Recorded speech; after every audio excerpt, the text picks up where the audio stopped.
I'm very pleased to introduce today Martin Archer, who's a UKRI Stephen Hawking Fellow at Imperial College London. Martin's research interests centre on the dynamical solar-wind terrestrial interactions. But another key theme of Martin's fellowship is leading impactful research-based outreach and public engagement activities, including collaborative research projects with schools and the public. And this has been recognised by numerous awards, which are too many to list here. Martin is also the Vice Chair of the EGU Outreach Committee, a panel member for the Angela Croom Award for Earth, Space and Planetary Science Journalism, and is also an alumni member of the Ogden Trust Outreach Officer Programme. So I'll hand it over to you, Martin. Thank you. Thanks a lot, and thanks so much to Miss Council for inviting me to give this seminar. So I'm going to be talking about researchers and public engagement and the role that we can play to hopefully make a real difference, which is part of the reason why I hope a lot of you are interested in doing public engagement anyway. So I'm mostly going to talk about schools because for whatever reason it is, STEM researchers mostly think about schools when it comes to outreach and public engagement.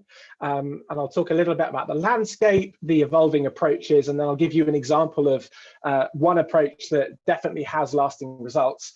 And then I'll talk a little bit more about wider society and just talk about non-traditional audiences for a little bit right at the end. So we'll start off with schools and the landscape of STEM in school. And there have been lots of studies by bodies like the Wellcome Trust, for instance, looking at what it is that motivates researchers to do outreach or engagement, what it is they're trying to achieve, and things like that. And the one that often comes out in the STEM sectors, unlike other fields of academic study, seems to be they want to raise the aspirations of school students. So basically make them be able to go on and study a STEM subject and end up in a STEM related job if they want to, that there isn't a barrier along that way. That's a really good motivation to do this, but actually it turns out it's not an easy thing to do. There have been research by social scientists into these ideas of aspirations, and particularly in the context of science, and it's found that these are really complicated, multifaceted things that will naturally evolve as a child gets older, can be really tied to their identity, which brings in some ethical dilemmas about trying to change who a person is, which I won't get into today. And they're also massively patterned by a load of background factors, particularly societal biases that we know are still prevalent in the UK and across the world, but other things as well. And all of these sorts of ideas led to a concept by Louise Archer and her team of this thing called science capital. And that's really well kind of shown on this diagram on the right, which basically says that science capital is all the things that you've built up in your life that have something to do with science. And it sort of flavors your association with it. So that can include the stuff you know about science, so literally what you understand, but also things like attitudes, how you feel or think about science. What sciencey things do you do outside of school? Who do you know and what is their relation to science? You know, if your parent or uncle or neighbor is a scientist or works in a science related job, that's very different to if you have nobody around you who has any sort of science context. And so science capital is a really key concept that's come out in engagement within the last decade. An interesting thing about this science capital, though, is seeing how it evolves throughout the STEM pipeline. And the Aspires research, which is mostly shown by some of these questions here on the top right, at various different age groups from the same students, the big longitudinal study in the UK shows that actually this science capital can form very early on in a child's educational career. So it can form quite early on, like at the tap almost of the STEM pipeline. And actually it doesn't seem to be changing very much throughout the years. So we can think that this tap isn't particularly leaky. It will leak a little bit, but it's not particularly leaky. And then one aspect that I think is only starting to emerge now, and we don't really understand the full reasons for, is that whilst students at nearer the end of their secondary career going towards university, if they're still studying science by that point, they still have aspirations for science, but for some reason that's not always following through to a destination. And when I'm not confident in what that reason is, and I think that's something that the Aspires team, for instance, are going to be looking at next. But I think this paints a fairly decent picture of the STEM pipeline from the view of Science Capital. That's just STEM in general, and most of us here would associate themselves with being physicists, and actually physics has its own unique set of problems, unfortunately, which I kind of have to mention. There's a really good paper that came out last year from Louise Archer that looks specifically at physics, and it shows that in the minds of students, physics is aligned with cleverness, being white, being a male, and being middle or high class. And if you're a student who doesn't fit that picture, even if you really love the subject, you're going to be dissuaded from carrying it through. And that's not a good thing. So why is that, and what can we do about that?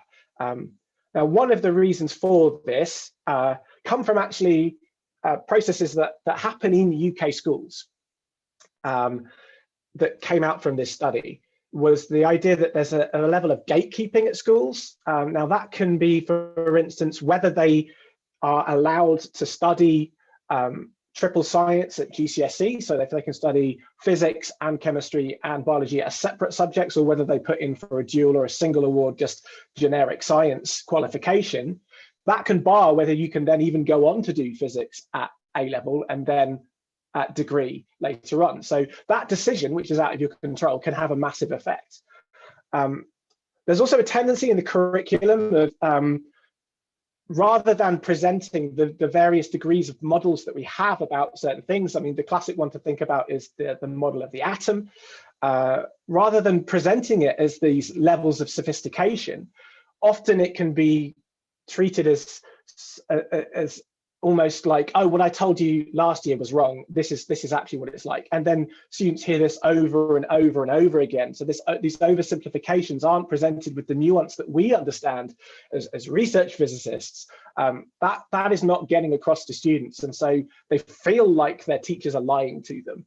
And again, that's not going to paint a positive attitude toward physics in school if that's the way the curriculum is presented.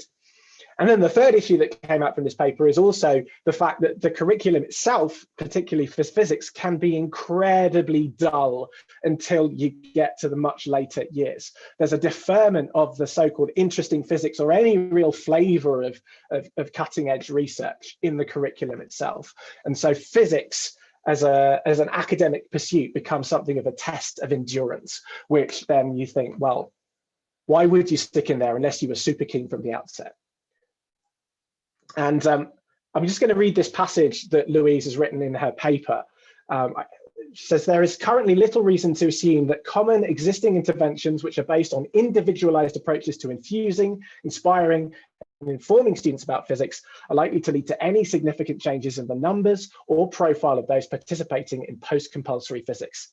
Such approaches do not fundamentally address some of the important school-based processes and practices which play a key role in producing uneven and low patterns in physics participation, and so are unlikely to have a significant impact on participation.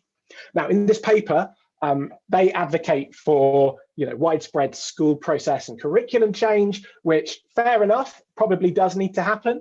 I think this idea that there's nothing that we as individual physicists doing engagement can do is a little pessimistic, but I think there is something to take from this, that with our engagements, we really need to be sure that they are sort of addressing the fundamental issues present in a way that will actually have some level of impact. So let's talk about evolving STEM engagement. I did a bit of a Google search just to look for organizations that do outreach and engagement activity that mention that they're informed by Science Capital. And there are tons of them. These are just some from the first few pages that emerged. So everyone seems to be aware of this idea of Science Capital and that it's a really powerful way of approaching engagement. But what actually are they doing? Now, what I want to do now is launch one of the first of 4 polls that we're going to be doing throughout this. And I'm going to ask you, how long do your outreach interventions with the same students span? Okay, so are you only seeing them for a few minutes and that's it? You never see this same group of students again? That could be at a stall or a stand. You know, are you taking hours, which may be like a workshop or a lecture, day-long events? Do you see them for an entire week? Or could you actually be seeing the same group of students multiple times so that from the start to the end, it ends up being months? Click the ones that you currently do, and I'm just interested to see that sort of activity.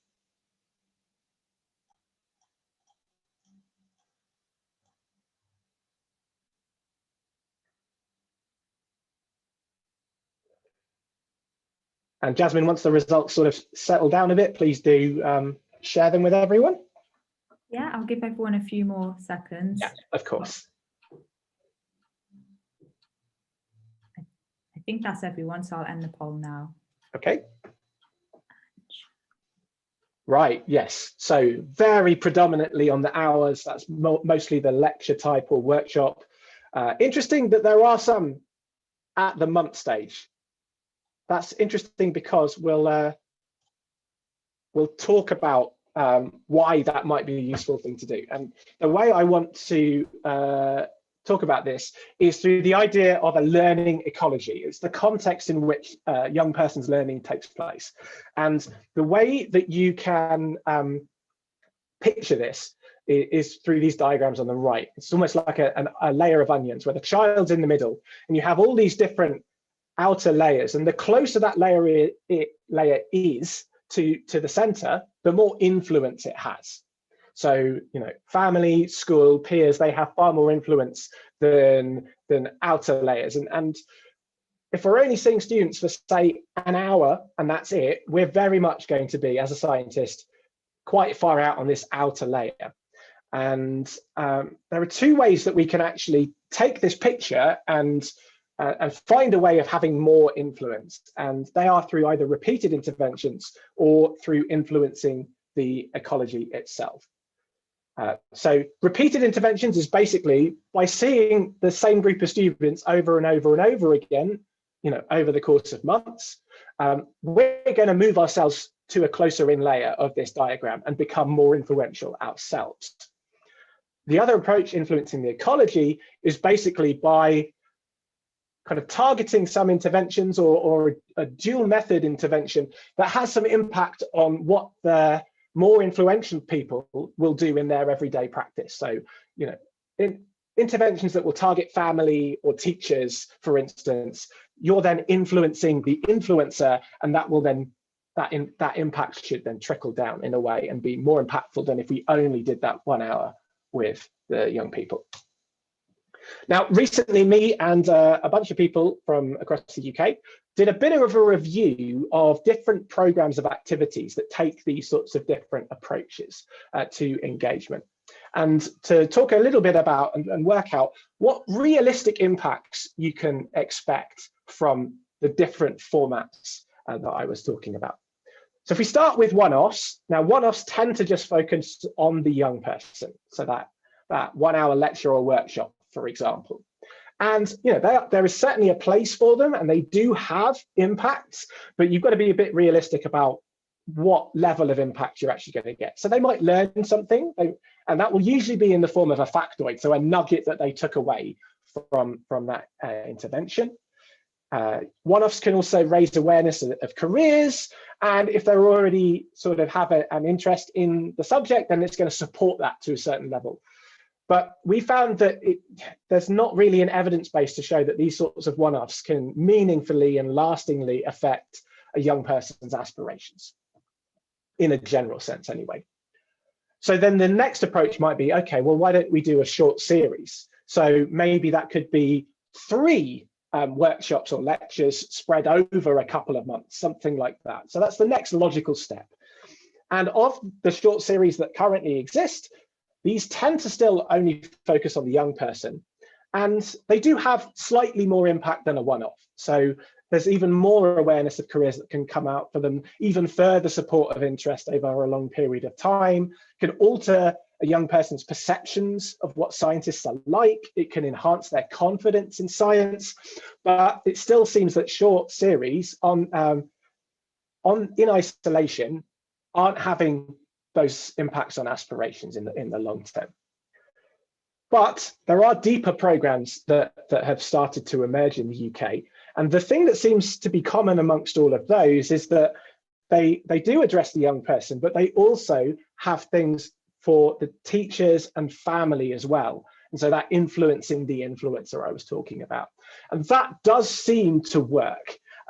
We're seeing in reports so far, increased confidence and skills development, potentially increased attainment in science, and crucially, impacts on aspirations, and in some cases, even the degree destinations of students that were involved in these programs. If you want to learn a bit more about what these were, exactly the details, we've just had a paper out in Research for All that reviews all of this. This was just a summary. Okay. One other thing that came out from this review is the idea that as a young person goes through their educational journey, they're going to require different messages and different approaches to engagement at the different stages of their education. And this nice paper from Carol Davenport and colleagues at NU STEM in Northumbria break it down in one potential way. And so basically when you're in preschool years, it's all about exploring and experiential learning of science.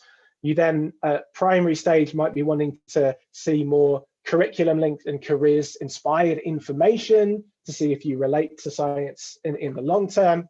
At secondary, that becomes much more kind of specific inspiration and information on STEM careers to show its usefulness. And then once you get post-16, you really want to sustain that interest and make sure that it follows through in those ways I was talking about with the STEM pipeline. So the second poll question is just, I want to know which one of these approaches, these 4 approaches you can see here, do you feel most comfortable delivering?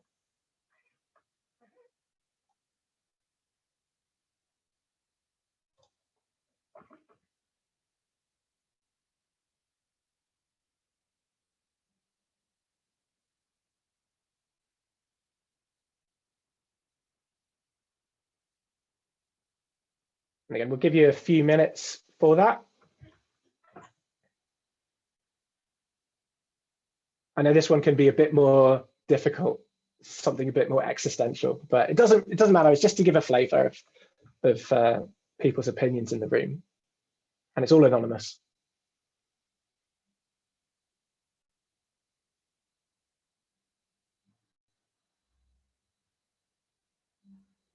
Okay, how are we looking, Jasmine? I think I'll end it now. Okay.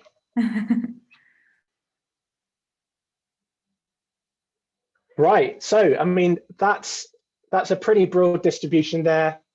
Something of a peak at Aspire, but basically we've got a whole range of different answers in the room here, and that's great because actually we need all of those different messages to be present in outreach and public engagement. So we can't just pick one.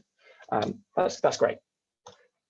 Okay, I want to talk a little bit about one approach that was developed at my time at Queen Mary, which was very much on the sustain side of things.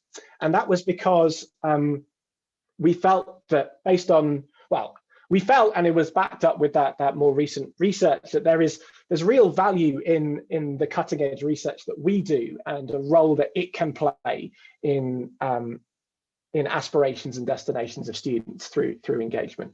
And I think that there really is a spectrum about how much you can embed research into your engagement activities. So you can start off. So I've drawn a literal spectrum here. I start off on the red end of things where perhaps you're only delivering curriculum-based messages to support the teaching activity. Okay, you might be able to trickle in some more research. So for instance, if you're giving like a talk, and it could be about your research or your broader research area, but it's still a one-way engagement. So you're the one transmitting the science to a group of people, then we'll call that orange. There are ways that you can do two-way engagement. So often things like workshops might have a hands-on activity that's inspired by the research to have a bit of an interaction with it. And so I'll call that green. And then you can try and push as far as blue and try and get the students to almost act as, or in some cases actually act as, collaborators to the actual research. I want you to pick which one you think best fits what you do in terms of schools engagement activities. That's the next question.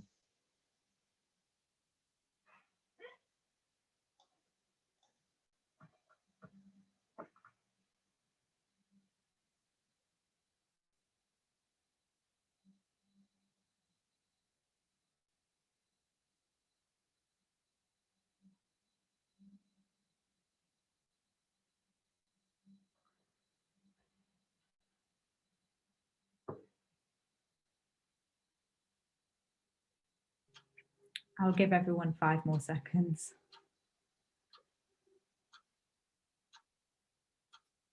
Well, based on your clock, that was 5 seconds, Jasmine. And there we go.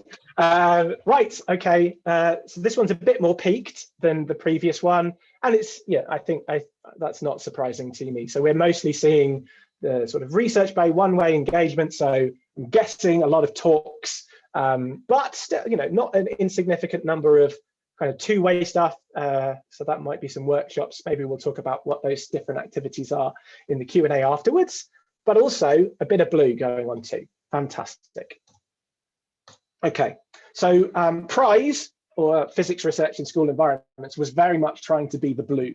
And we kind of came up with this framework for research projects that school kids and their teachers could get stuck into over the period of 6 months, based in cutting edge physics, so real research topics that were also key, mentored by active researchers. So we didn't just kind of say, here's the project, get on with it. We were there throughout the process to mentor and support those things. And there were 4 projects that were developed in my time there. And I'll talk a little bit about my specific project, which when I talk with the public, I typically call it space sounds now. But you probably know them more as ultra low frequency MHD waves. And I came up with yet another backronym for this. So my project was called MUSICS, Magnetospheric Undulations Sonified Incorporating Citizen Scientists. And essentially what it was looking at these resonances in Earth's magnetosphere, which are very much akin to musical instruments. I think it's a lovely way of talking about them with various different audiences. So we have guitar strings in space, field line resonances. We have wind instruments in space, standing fast magnetosonic waves between boundaries in our magnetosphere. And some of my work recently has been looking at drums in space, so surface waves on the magnetopores and how they might also be able to resonate as well.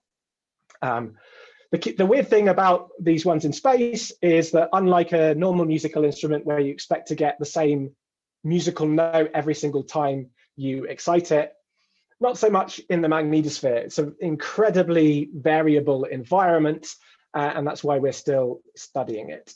And I wasn't expecting students to look at wiggly lines. Instead, what we did is actually take the data, in this case from geostationary orbit and in the magnetic field, and convert that into audible sound. So these ultra low frequencies essentially massively sped up, some 88,000 times, so that each year becomes 6 minutes that you can listen to. And we wanted the students just to listen to it, see what they picked out themselves, and see if we could find anything that we weren't necessarily expecting or wouldn't have found using standard techniques. And that actually happened. We've had one already published example of colloidal field line resonances following solar storms, and actually that they happen a lot more than we previously thought. And I'm going to play you the sound of the event that this bunch of students found.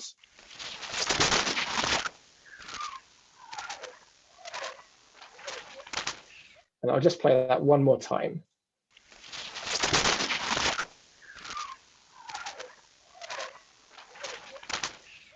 So what you can see from the scale here, this was about a week of data.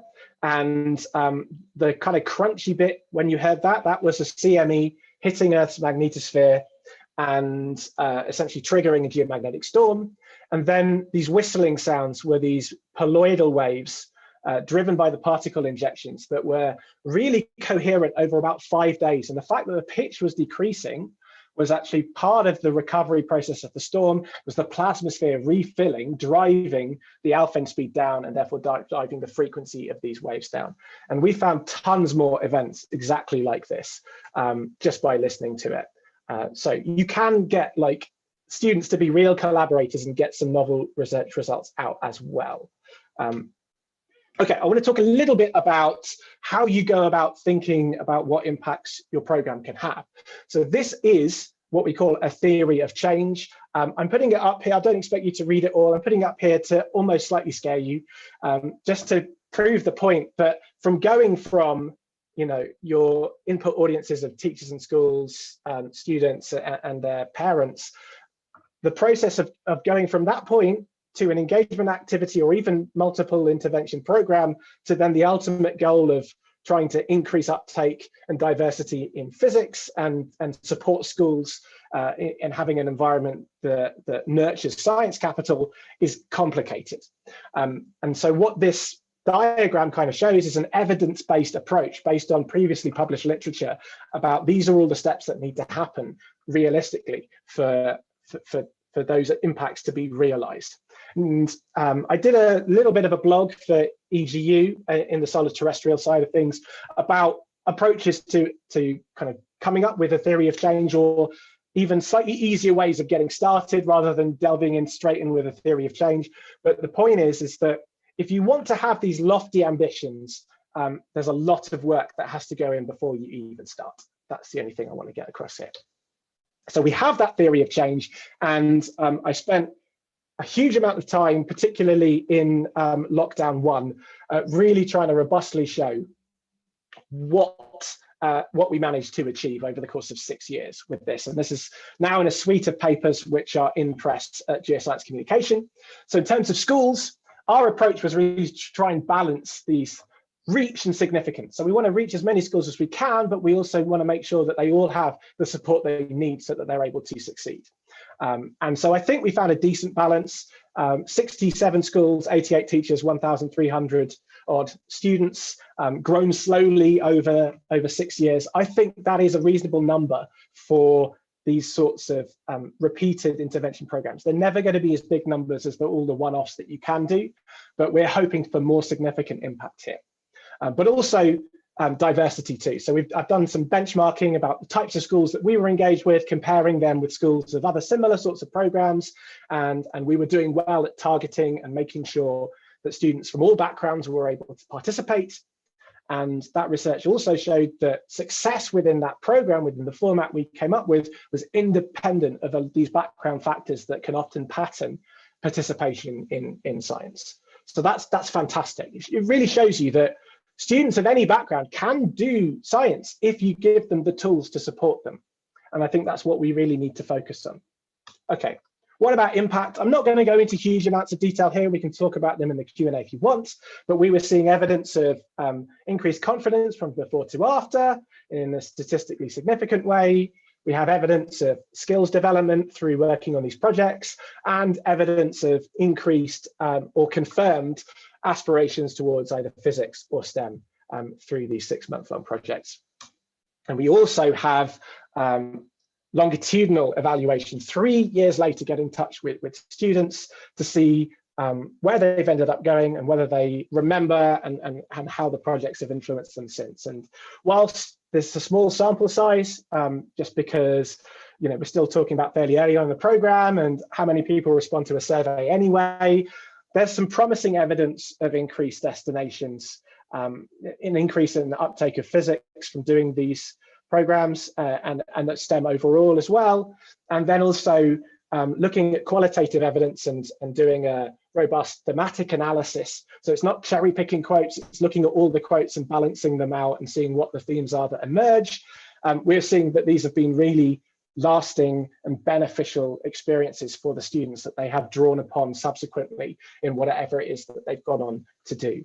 So that gives me some confidence in saying that these actually are lasting impacts coming from this program.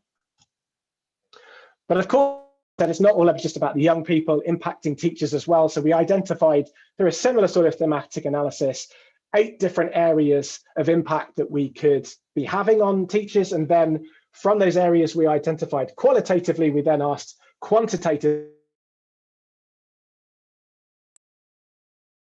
or not. And that seemed very promising. So we're getting some good numbers there.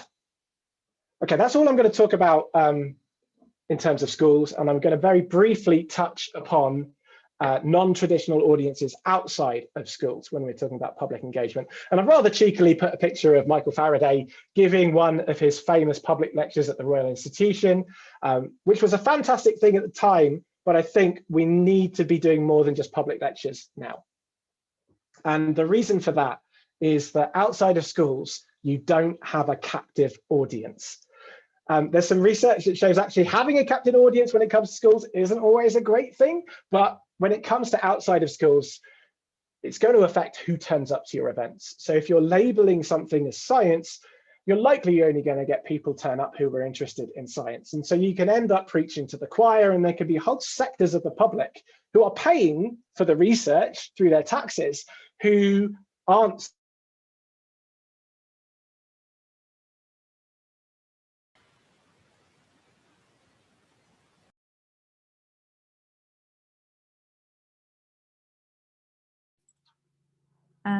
Martin, are you there?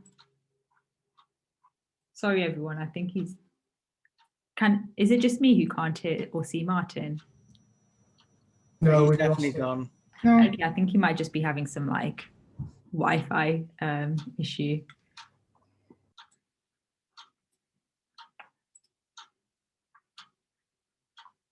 Sorry, everyone. I'm sure he'll be back soon. He wasn't captive enough. Yes. We were the captive audience.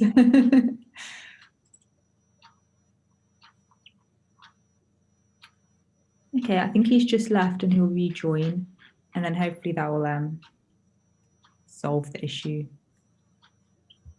In the meantime, you could, if you do have any questions, you can add them to the chat. You can spend this time to think about what you would ask Martin. Oh, his slides are back. Sorry about that. Where did I get to? That's okay. You were on the slide before this talking about the captive audience and that it is missing like large numbers of taxpayers. Yes. Okay. Yeah. So basically, when you're labeling things outside of school with science, you can often just be preaching to the choir. And we really need to be doing a bit more in trying to break outside of that echo chamber. The echo chamber effect is something that we talk a lot in terms about social media and also in terms of politics, but not always so much when it comes to science. And I think science is part of culture, but when you Google an image, you get infographics like this, which don't include it. And I think that's a problem. So what I want to talk about now, and what I want to ask you is, in your societal engagement outside of the scope of schools, do you tend to use science as the hook? Is the title of the thing you're doing, the title of the event you do, is that a sciencey thing, or is it not a sciencey thing? Or are you not sure?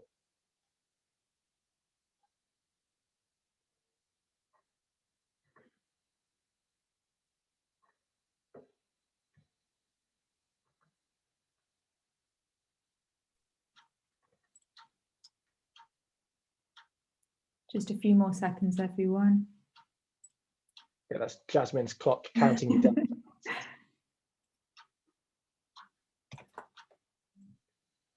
Okay, so we've got a lot of yeses, but also some maybes.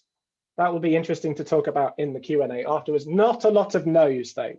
Okay, I want to show you just a few examples to finish off this seminar, talking about examples where I have definitely taken the no approach, not using science as the hook.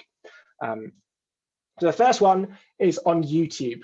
I really like finding the real science, the real research level science that could be teased out of some of my favorite aspects of pop culture, be that movies, TV shows, music, anything topical. And there's surprisingly a lot you can do. And this is just a few examples that I've done over the years on my YouTube channel. But what I really want you to look at is the things in these shaded boxes here. So yes, I've created these videos, but if you look at the YouTube analytics to see what are the things that are actually driving people to watch these things. So for instance, what are the search terms? What websites are driving people to these particular videos? They are largely driven by the popular culture aspects themselves, rather than just being the sorts of people who ordinarily engage with a science video on YouTube. So that's one evidence-based aspect there, that you can use a slightly different hook and still talk about science in the same level of detail, but by framing its context differently, you can reach a different audience that you might do otherwise. And then one final approach I want to show you is using arts structures and programs already exist. So we took the sounds of space that you heard earlier, that whole data set there, and decided to challenge independent filmmakers from around the world to incorporate them in creative films in whatever way that they wanted. And this can be different from some types of sci art. We're not trying to communicate the science through the art directly. We want to integrate science as part of culture. And so, yeah, we're creating essentially bona fide art here. And I want to show you a video of what came about from that.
So all of those films, those short films that came up in the project, they are available online if you want to watch them.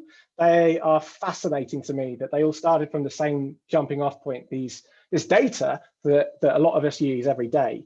And they've taken it in so many different directions. And our evaluation of this project came out last year in Geoscience Communication, and it showed that we were attracting a different sort of audience than usual science engagement. So these were people that typically attended film events or had a specific interest in this sci-art project. They didn't tend to go to science events already.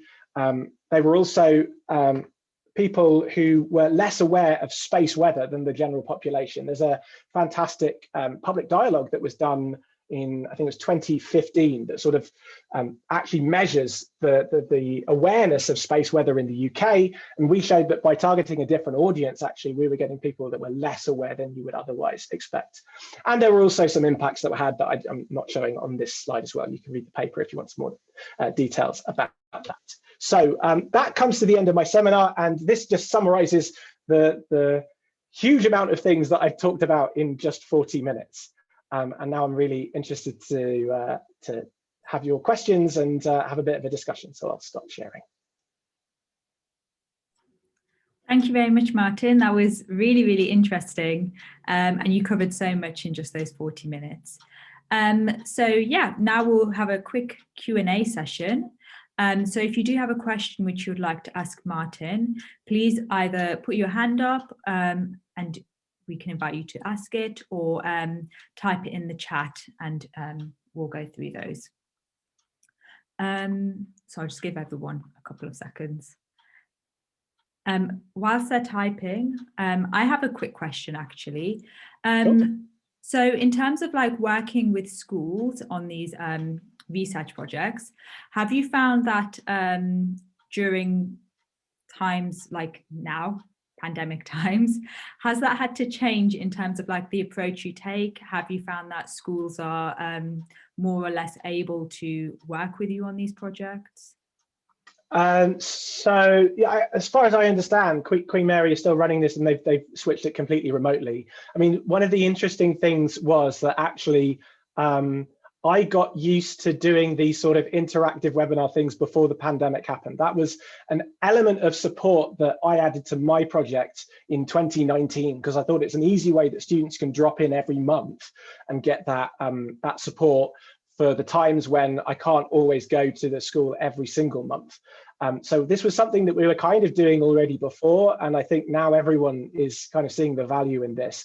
I don't think when things become a bit more normal, that it's going to, online engagement is going to replace in person. In person very much has a place, as it does with work as well. But I think that there is going to be some more like hybrid style projects. And schools have managed to cope, you know, amazingly well with all of the stresses that they've been put under. Thank you.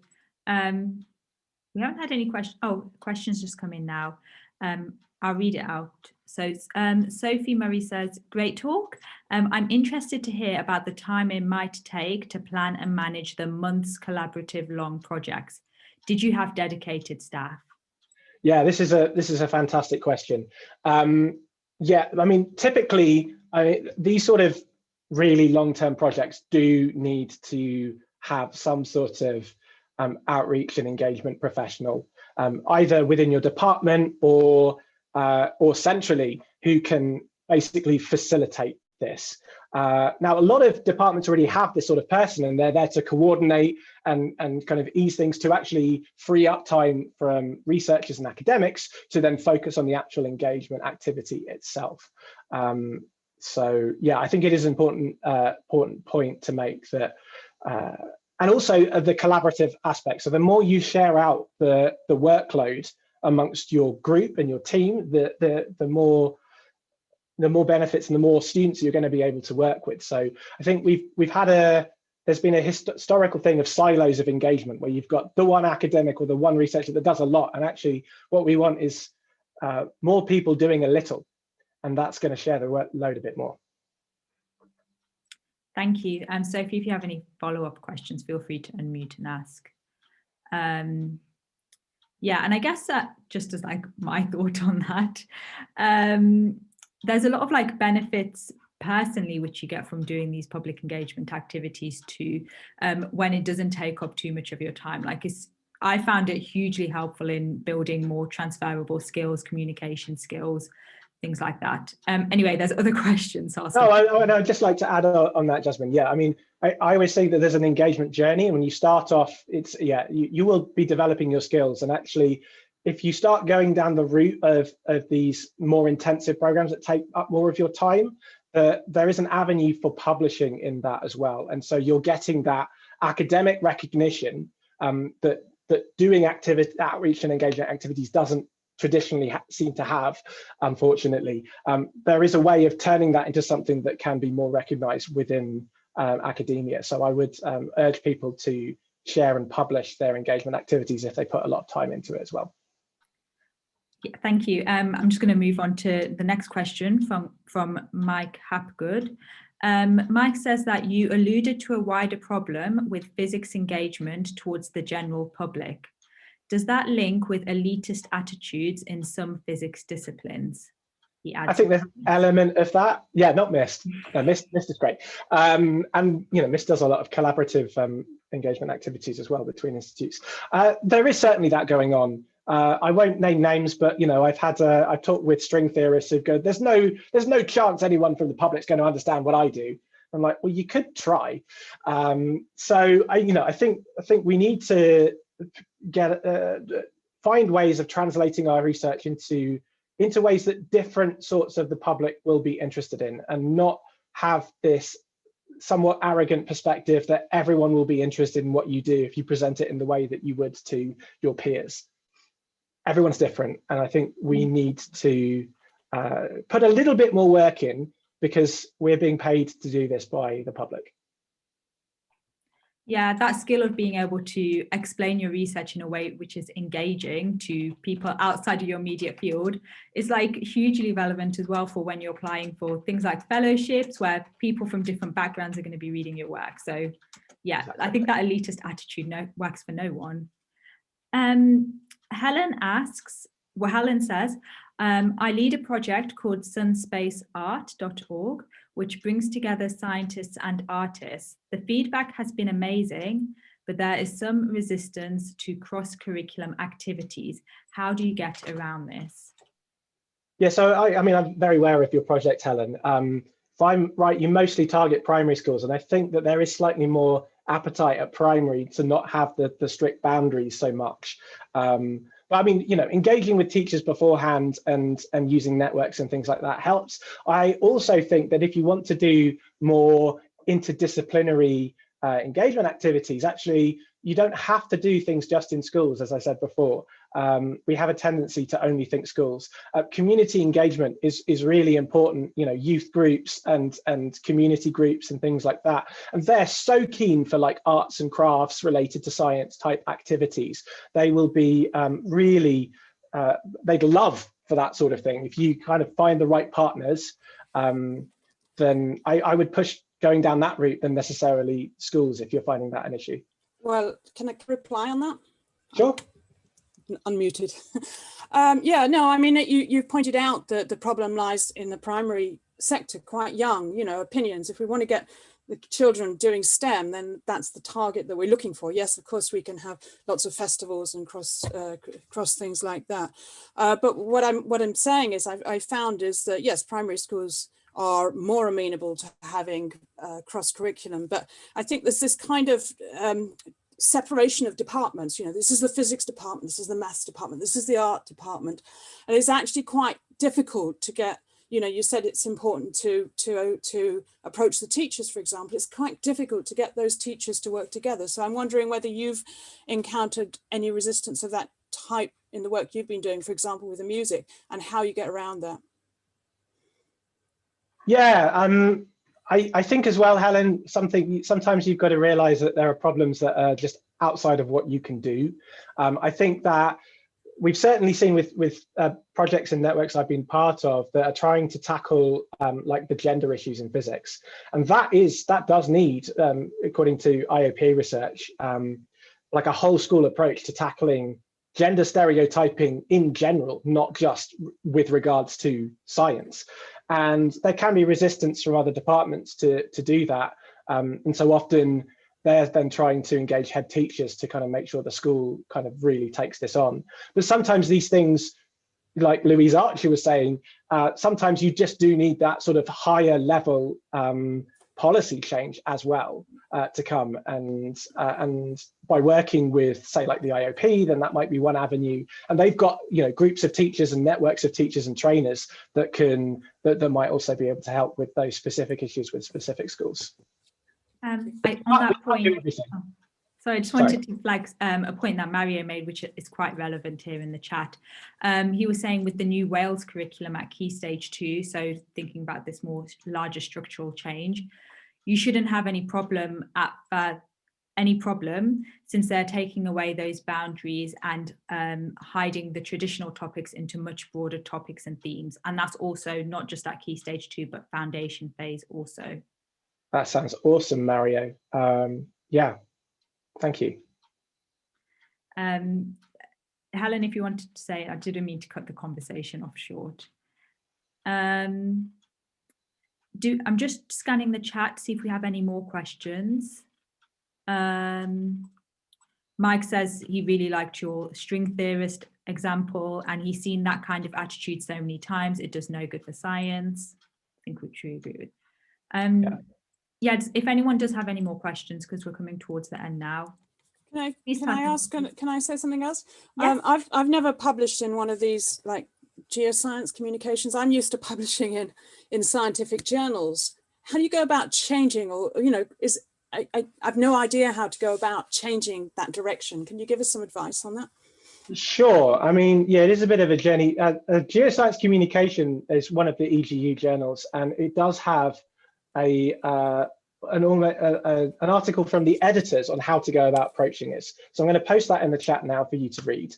But they also, some of these journals like Geoscience Communication, also Research for All, they have contacts in the social sciences who can actually give you some advice or even co-authorship to help you turn your evaluative data into something that's publishable. So I would give a read of that article I posted in the chat about how to approach these things.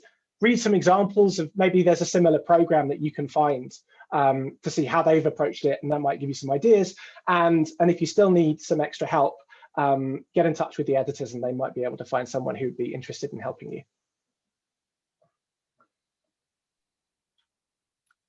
Thank you. I'm going to check out that link later as well.